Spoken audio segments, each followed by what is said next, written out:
Bom dia a ambos. A causa hoje dá o seu pontapé de saída na sua participação na Sports Integrity Week 2023, organizada pela SIGA, a Sports Integrity Global Alliance. Vamos participar com duas sessões, a primeira delas hoje, com o tema Direito do Desporto, Leis e Integridade, e a segunda delas, que vai para o ar na próxima sexta-feira, dia 8, com o tema Desporto, um campo para jogar, ganhar o jogo da igualdade de género, assim é que é. Hoje, para discutir o tema do direito do desporto e leis de integridade, tenho comigo a doutora Mafalda Fernandes, com muita experiência no direito do desporto, pós-graduada na área, foi vice-presidente do Clube de Futebol dos Belenenses no último mandato, com grande responsabilidade na subida do clube à segunda liga, antes disso diretora jurídica do clube.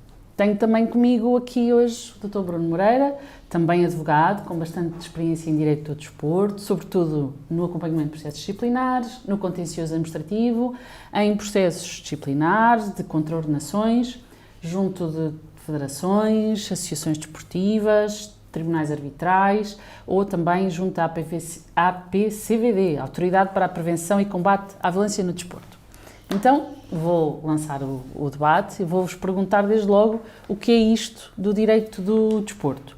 Vou quebrar as regras, não vou dar prioridade às senhoras, porque a doutora Mafalda é da casa, o doutor Bruno também, mas vou dar hoje prioridade ao Bruno e vou perguntar então o que é o direito do desporto. O que é o direito do desporto? É uma pergunta fácil, aparentemente fácil, a resposta é mais complexa. O direito do desporto é algo complexo porque engloba várias áreas do direito e sobrepõe-se muitas vezes a outras áreas já existentes.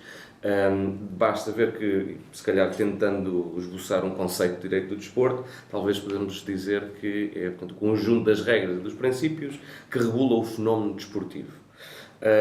Do ponto de vista do objeto do direito do desporto, se calhar podemos dar alguns exemplos, porque é de facto complexo, mas estamos a falar aqui das regras do jogo, as regras que, portanto, regulam a prática do próprio desporto, seja futebol, seja voleibol, basquetebol, cada jogo tem as suas regras e, portanto, falamos desde logo das regras que disciplinam o jogo. Depois, temos a disciplina, que pode ser tanto dentro como fora de campo, que não se confunde com as regras do jogo, mas algumas sobreposições logo aí.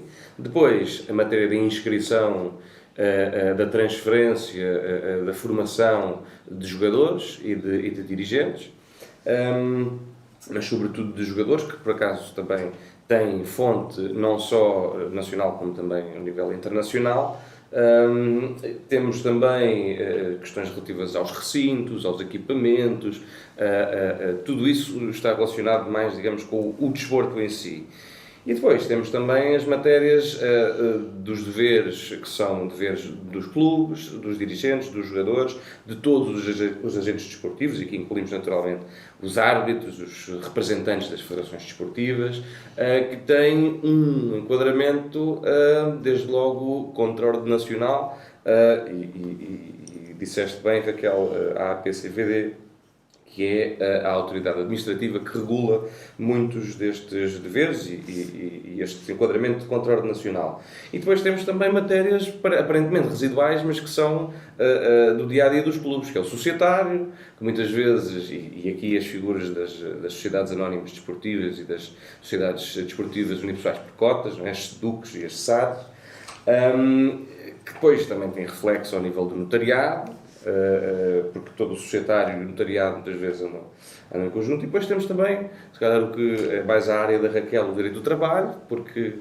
os jogadores têm uma profissão, ou pelo menos uma atividade profissional, quando falamos de desporto profissional, e até às vezes outras matérias, o direito dos estrangeiros, se por acaso esses enquadramentos for o trabalho de jogadores que vêm do estrangeiro, e muitas vezes os talentos vêm do estrangeiro, isso também não é novidade no direito do desporto. Isto é aquilo que, do ponto de vista do objeto do direito do desporto substantivo, eu encontro. Depois temos a parte adjetiva, não é? Temos aqui a parte dos tribunais, desde logo os tribunais administrativos que apreciam necessariamente os atos das federações e das associações. Temos os tribunais comuns que, por exemplo, apreciam as decisões contra-nacionais da APCVD. Temos meios de resolução de litígios até de natureza internacional, por exemplo, ao nível da FIFA, que regula os litígios entre clubes, por exemplo, relativamente a clubes de diferentes ordenamentos jurídicos, relativamente a transferências de jogadores, a direitos de formação, compensações. Portanto, quanto ao objeto, não é fácil. Temos muito direito administrativo, temos muito direito penal, não há um direito do desporto, há várias abordagens, acho eu, ao direito do desporto. Mafalda, concordas com isto que o Bruno nos acabou de dizer ou está completamente fora daquilo que Não, concordo em absoluto. Aliás, eu diria que esse é o grande desafio do direito do desporto, porque, na verdade, para podermos trabalhar nesta área ou podermos ajudar quem trabalha no desporto nestes vários domínios, é preciso ter uma grande amplitude de conhecimentos ao nível do direito. Eu salientava a questão do direito administrativo, porque pela própria especificidade e todos os nossos colegas advogados que nos estão a ouvir sabem disso, o direito administrativo continua a ter e continua a ser um ramo do direito muito específico. E essa especificidade está toda no direito do desporto, nos vários caminhos ou nas várias vertentes em que o direito administrativo é chamado a resolver as questões relacionadas com a atividade desportiva e o fenómeno desportivo. Ainda assim, acho que também é essa a magia do direito do desporto e é isso que o torna tão interessante, porque, na verdade, esta nomenclatura traz a necessidade de nos suplantarmos, de aprendermos mais e de conhecermos melhor os vários domínios do direito. O Bruno referiu e bem, o direito do trabalho acaba por ser muito relevante nesta matéria, deixem-me destacar, porque, efetivamente, apesar de haver alguma especificidade relacionada com o praticante desportivo, por exemplo, a verdade é que não deixa de ser direito do trabalho e às vezes há essa tendência a ignorarmos o geral e pensarmos só no específico. Mas sim, fundamentalmente é esta a magia do direito do desporto. Na verdade, é preciso estudar muito para fazer direito do desporto. Se quisermos assessorar, por exemplo, um clube, mesmo uma federação, uma associação, nós temos de estar prontos para olhar para vários ramos do direito e abordá-los. E, portanto, não há aqui especialistas de direito do desporto sem alguns conhecimentos de todos estes ramos. E depois, no final do dia, vamos sempre desembocar também ao direito civil, porque os clubes, os dirigentes desportivos são pessoas de direito, portanto, também há, como falo na minha experiência também de advogado, de clubes e de dirigentes desportivos, há sempre assuntos e litígios referentes à gestão de espaços, à concessão de exploração de exploração de estádios e de negócios que acabam por também compor o evento desportivo, o fenómeno do desporto. Não é? Eu já queria só acrescentar também que os sujeitos deste complexo de normas são todas as pessoas que tocam no desporto. Estamos a falar desde os jogadores, não é? Os dirigentes, os árbitros, os representantes das federações, os adeptos, desde logo. E os adeptos, cada vez mais, desde há uns anos para cá, têm vindo a ser chamados a ter um papel mais relevante no fenómeno desportivo, e também vamos ter a oportunidade de falar um bocadinho sobre isso, claro no que respeita à violência e à prevenção. À prevenção. Eu vou tentar abordar essa questão mais à frente, mas eu vou-vos agora pedir para nos centrarmos, no fundo, no tema do painel, que é as leis e integridade. Então eu perguntava-vos, e começava agora aqui pela Mafalda, o que é que, na vossa perspectiva, na tua perspectiva, achas que deve ser acautelado para que a integridade no desporto subsista? É sempre um tema na ordem do dia e parece sempre que falta um danoninho, um bocadinho assim. Qual é o desafio da lei nesta matéria? Bom, eu diria o seguinte, o Bruno começou por referir há pouco relativamente ao objeto do direito desportivo, do direito do desporto, desculpem, as leis do jogo. E as leis do jogo têm uma particularidade, a meu ver, que cumpre o desígnio da integridade, que é a sua objetividade. Todos nós conseguimos saber, sem margem para dúvidas, o que é um fora de jogo, e nós conseguimos aplicar a lei do fora de jogo de forma muito objetiva. Claro, depois pode-se discutir, não vem aqui ao caso, a questão das linhas, também agora está muito na berra, se a linha estava bem posicionada, se a câmara do VAR está... Enfim, mas nós sabemos todos o que é um fora de jogo. O que é que acontece, na minha perspectiva, e que pode prejudicar a integridade no fenómeno desportivo? É que muitas das leis e regulamentos que regulam precisamente a realidade do desporto não têm essa objetividade e essa clareza. Ou seja, eu, para perceber o que é um fora de jogo, tenho definido com toda a exatidão o que é um fora de jogo. Eu, para definir, por exemplo, as regras das inscrições de jogadores, o limite máximo de jogadores que eu posso inscrever, as cedências de jogadores, toda uma série de uma panóplia, e agora estou só a focar-me no regulamento de inscrição de jogadores, por exemplo, que me veio primeiramente à cabeça, mas não há objetividade suficiente na norma, a norma não é clara, e isto acaba por ser, no fundo, por se alastrar a vários diplomas que disciplinam estas matérias relacionadas com o desporto. Ou seja, se eu quero, sem margem para dúvidas, que o desporto seja algo íntegro, algo que não haja lugar à corrupção, que não haja lugar a favorecimentos, eu preciso de regular, quer a nível de comando de atuação, quer a nível de sanções, eu preciso de regulá-lo de forma muito objetiva. Eu, enquanto agente desportivo, sei as consequências e são claras e objetivas para a minha atuação fora das regras da integridade. Para mim, na minha modesta experiência na área, mas que também se revela, no fundo, na prática, eu acho que muitas vezes não há uma uniformidade de atuação. E essa uniformidade advém precisamente da falta de objetividade de muitas das normas que regulam este fenómeno. Não digo que seja fácil, o direito não é preto e branco, todos sabemos disso. Há muitos cinzentos.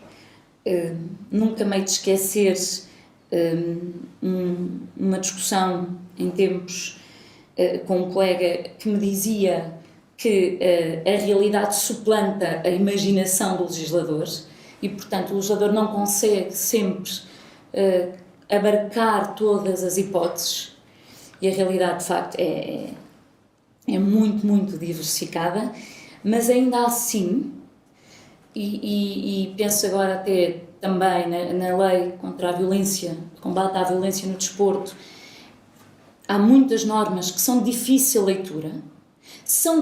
É uma lei que está feita para o adepto, não só para os agentes desportivos, mas muito também para o adepto, e o adepto tem que ler, tem que conseguir perceber. E eu até hoje leio muito e fico com imensas dúvidas. Portanto, acho que o grande desafio, pelo menos no nosso ordenamento jurídico português, é olharmos para as leis e para os regulamentos que disciplinam o fenómeno desportivo e perceber se efetivamente existe suficiente densidade nesses diplomas. Porque a integridade no desporto sairá vencedora nesse jogo se o legislador for, se calhar, mais cuidadoso. Uma outra área que se nota muito as dificuldades de quem aplica é na disciplina. O Bruno tem mais experiência do que eu e certamente poderá dar exemplos em que não há garantias suficientes, por exemplo, para os agentes desportivos num processo disciplinar. Bruno, aproveito então aqui a deixa da Mafalda.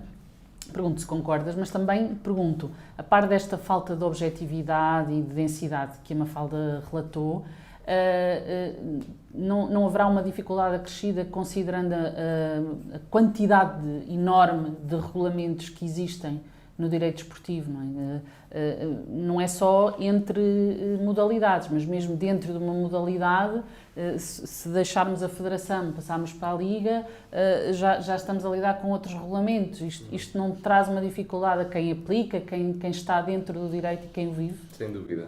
É muito interessante a forma como a Mafalda colocou a questão. Se calhar quem nos está a ouvir, nem todas as pessoas são juristas, e quando ouvem a Mafalda dizer que é muito claro que é um fora de jogo, que não há qualquer dúvida, vão dizer, mas a maior parte das discussões que existem nos estádios, atrás das televisões, nos cafés, é saber se é ou não é fora de jogo, se é ou não é golo, passou a linha, foi mão. Essas são as perguntas, mas as perguntas que se colocam para um jurista, pronto, é fácil perceber isto, se calhar uma pessoa não são ao nível da interpretação das normas, de facto, são ao nível da aplicação dos factos, ou pelo menos saber quais são os factos que estão ali em causa. Foi ou não foi? Porque se foi, a regra é esta. E, de facto, concordo plenamente com o que a Mafalda disse nesse aspecto. Portanto, o problema que se coloca muitas vezes na aplicação, e é interessante até para uma pessoa que gosta de observar os fenómenos de uma perspectiva jurídica, é efetivamente a aplicação do direito que está em causa quando duas pessoas no estádio estão a discutir se é ou não é fora de jogo. Estamos a falar de direito. É exatamente o trabalho que dois juízes ou dois árbitros a regular, ou pelo menos a regular algumas matérias, poderiam estar a questionar.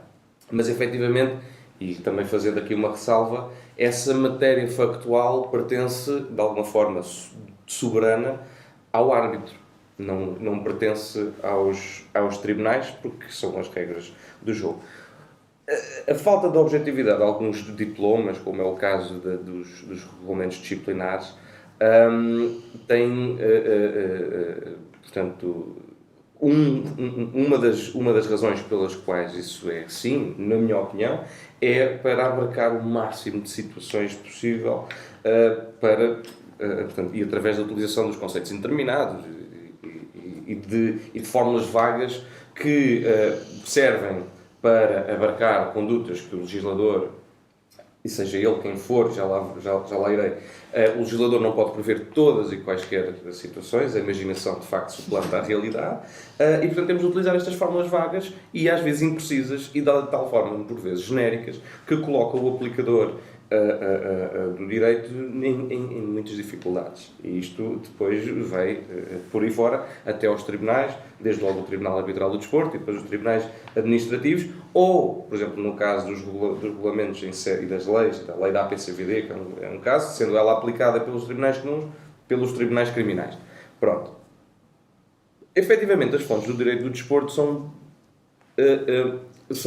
não são muitas vezes sistemáticas ou pelo menos organizadas. Quem aplica ou quem aprova a lei em Portugal é normalmente o Parlamento ou por vezes o Governo, quando autorizado ou nas competências próprias, e depois temos os regulamentos, que é onde está, digamos, o sumo de muito da aplicação do direito em matéria disciplinar. E depois, portanto, dependendo da federação do desporto em causa e até da competição, vamos ter diferentes legisladores ou diferentes regulamentadores, o que leva muitas vezes a uma falta de uniformidade, uma falta de sistematização.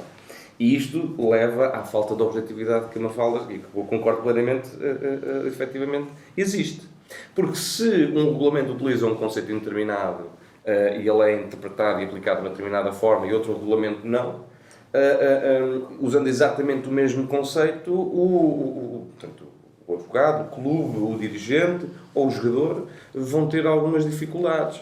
Porque o caso do Belenenses é interessante, agora passando de uma competição como a Liga 3 para a segunda Liga, efetivamente deixa de estar sob a alçada disciplinar de uma Federação Portuguesa de Futebol para estar sob a alçada da Liga. E os regulamentos são diferentes. E as mesmas situações são regulamentadas de forma diferente. E o mesmo jogador que jogou na Federação, ou numa competição organizada pela Federação, agora está numa competição da Liga e, portanto, as regras serão diferentes.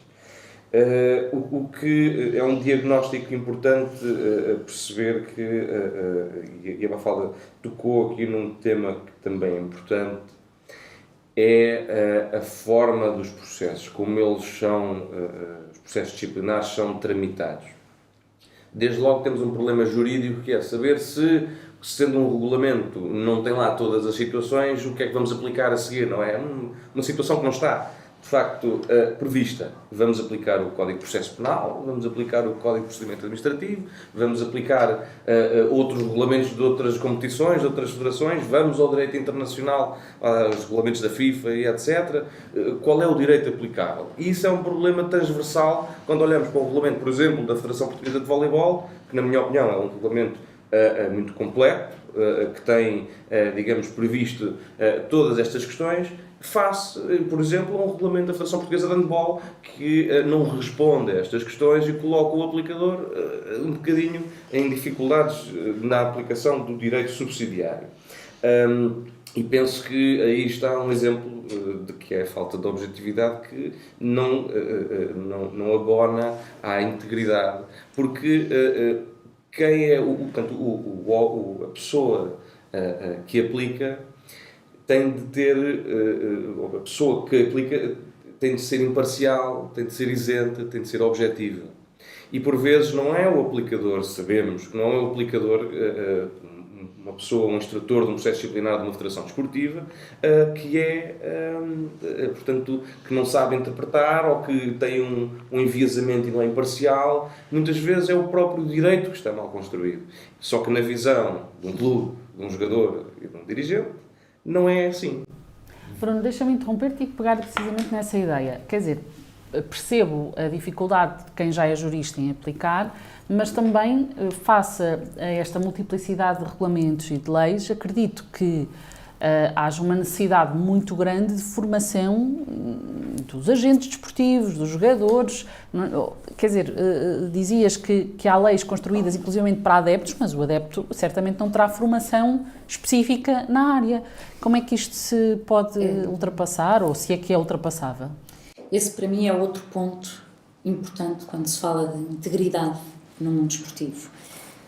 Nós, ou melhor, quem está no terreno sabe que não há em Portugal suficiente formação, nomeadamente a este nível, porque não há suficiente formação, nem há capacidade para os clubes terem profissionais à frente das suas equipas, das suas várias secções. Nós estamos a falar, e isto é uma realidade muito evidente em Portugal. Em Portugal há o fenómeno desportivo que facilmente se confunde com o fenómeno do futebol.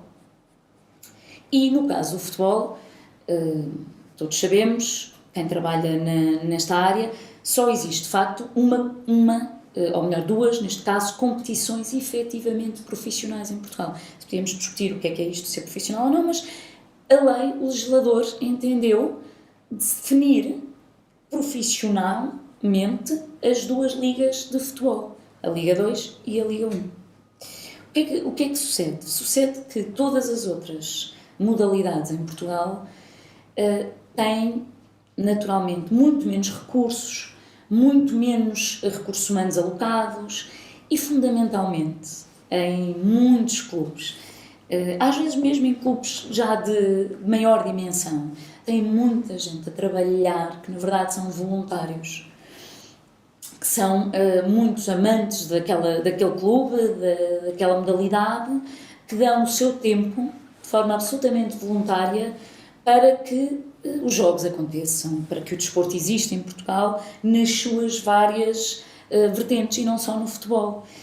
O que acontece é que, obviamente, essas pessoas não são do domínio do desporto naturalmente e, portanto, a falta de formação e de apoio aos vários agentes desportivos, seccionistas, dirigentes, fundamentalmente fora do futebol, ou ainda que no futebol, mas fora das competições desportivas, essa falta de formação, naturalmente, que é um handicap muito grande para o desígnio da integridade no desporto. Naturalmente, há uma cultura própria no desporto. E isso é evidente, é um âmbito muito específico, com muita especificidade. E, portanto, facilmente, se eu não tenho um histórico na área e estou a ajudar o meu clube no handball, no basquetebol, no voleibol, só porque carolice, como se costuma dizer, é normal que em muitos momentos essa integridade possa ser posta em causa. A formação, e não me quero adiantar, mas a formação deveria ser um próximo, uma pedra basilar do direito do desporto, a formação dos vários agentes desportivos, incluindo os próprios atletas e treinadores. Portanto, na tua perspectiva, em termos de perspectivas de futuro, ou seja, em termos daquilo que deve ser os próximos objetivos para assegurar esta integridade, começarias pela pedra de toque da formação. Sim. E pergunto-te como, não é? Porque acabaste de dizer que na maioria dos desportos, das competições, os intervenientes não têm essa capacidade financeira, muitas vezes, para suprir o básico, não é? A formação, que devia ser básica, certamente estará no último item da lista para cumprir.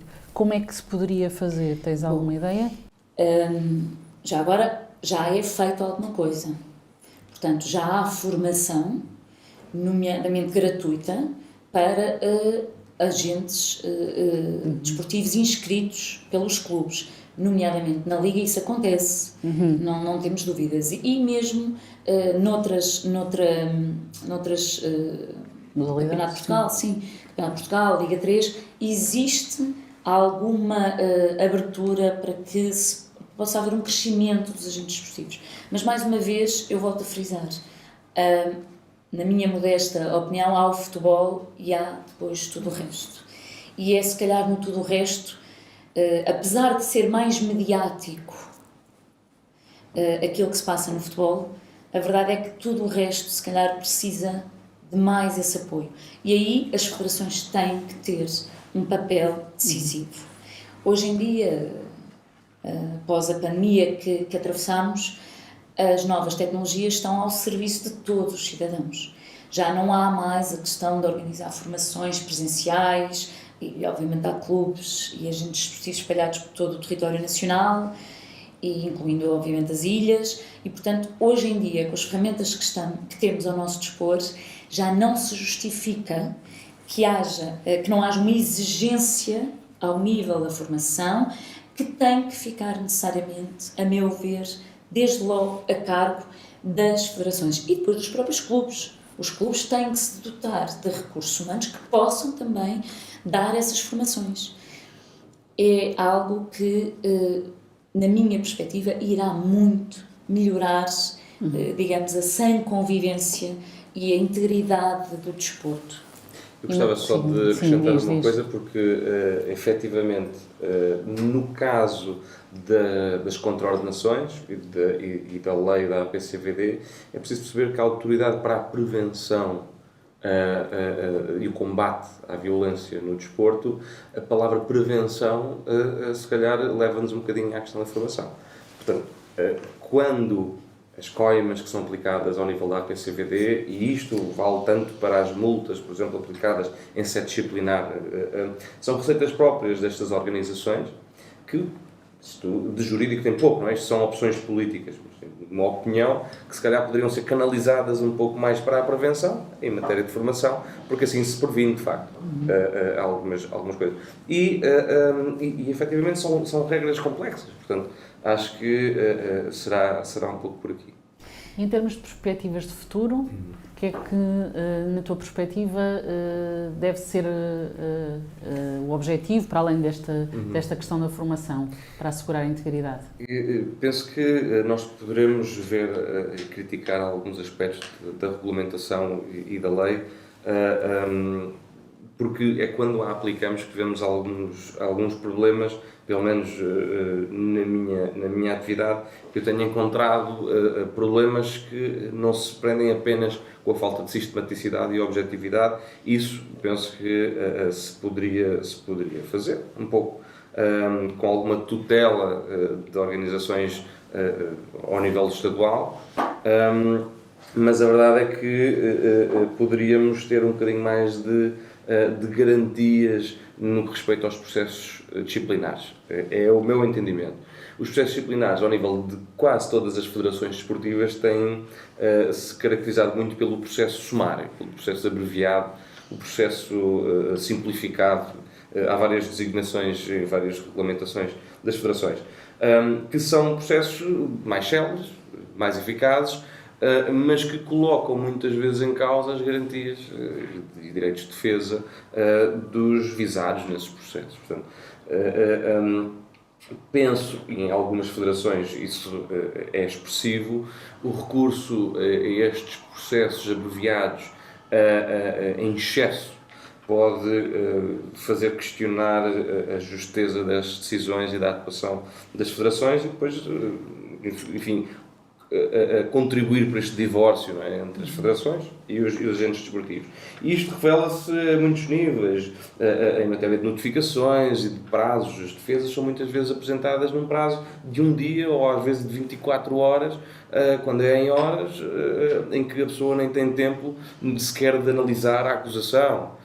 Ou sequer de recolher a prova que vai precisar para fazer a sua defesa. E quando são vedados aos visados a possibilidade de, por exemplo, trazer testemunhas, porque as testemunhas só podem depor por escrito, e a pessoa está a treinar uma equipa, não é? Se calhar naqueles 24 horas não vou conseguir produzir um depoimento por escrito, entre outras coisas. Isto é ao nível gracioso. Ao nível contencioso, portanto, de acesso à justiça desportiva, eu tenho uma abordagem um pouco diferente, que é, efetivamente, sendo necessária a arbitragem do Tribunal Arbitral do Desporto para, enfim, questionar a legalidade de atos das federações e das associações desportivas, quando esse acesso compreende o pagamento de uma taxa arbitral que, no fundo, corresponde aos honorários dos árbitros que vão decidir essa matéria, e essas taxas são de montante, para muitos clubes, se calhar até a maioria, exorbitantes, se calhar é o próprio princípio do acesso à justiça, neste caso desportiva, que é colocado em causa. Porque, no final do dia, e parece algo não esclarecido, mas pode-se dizer, da minha opinião, da minha experiência, aliás, que há uma justiça desportiva que é para alguns clubes que podem ter esses recursos. Muito bem, agradeço-vos muito, acho que já deixámos aqui muito em que se pensar. Convido também toda a gente a assistir ao nosso painel que lançará na sexta-feira, com o tema Desporto, um campo para ganhar o jogo de igualdade de género. E pronto, e agradecer-vos mais uma vez este debate. Obrigada. Obrigado. Obrigada.